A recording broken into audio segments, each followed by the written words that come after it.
तर अमरावती शहरातील रुक्मिणीनगर इथं गॅस एजन्सीच्या बाहेर ग्राहकांनी मोठ्या प्रमाणात गर्दी केली। कॉलवरून गॅस बुकिंग होत नसल्याची तक्रार ग्राहकांनी केली आहे। तर एजन्सीजकडून व्हॉट्सअपवर बुकिंग करण्याच्या सूचना दिल्या जात आहेत। मात्र अनेकांकडे व्हॉट्सअप नंबर नसल्यामुळे अडचणींचा सामना त्यांना करावा लागतोय। तर पेंडिंग बुकिंग असलेल्या ग्राहकांना आधी सिलेंडर दिले जाणार असं गॅस एजन्सीकडून सांगण्यात आले आहे।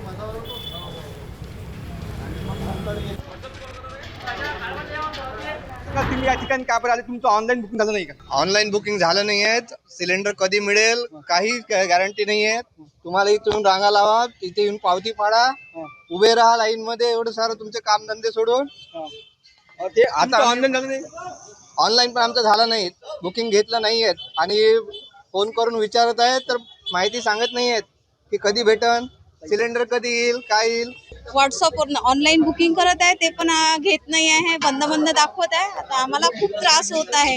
आमच्याकडे एकच सिलेंडर असल्यामुळे आम्हाला तर भयंकर त्रास होत आहे। बोलत आहे की 2 दिवसांनी सिलेंडर मिळणार आहे। सेल्स ऑफिसर सर आमचे जे आहेत कृष्णकुमार सर ते तरी मॅनेज करत आहे। अमरावती जिल्हा तरी जेवढा कव्हर होण्याचा प्रयत्न करत तेवढा करत आहेत। खूप जास्त प्रमाणात ते माल तर आमच्यापर्यंत पोहोचत आहे। लोकांचं ऑनलाईन जे आहे ते ऑनलाईन सध्या कंपनीने बंद केलेलं आहे आणि व्हॉट्सअपवर सुद्धा होत नाही। व्हॉट्सअप होत आहे ज्यांचा व्हॉट्सअप मोबाईल नंबर नाही आहे समजा तर तो अल्टरनेट नंबर टाकून OTP टाकून तो होऊन जातो। अमरगट साम टीव्ही अमरावती।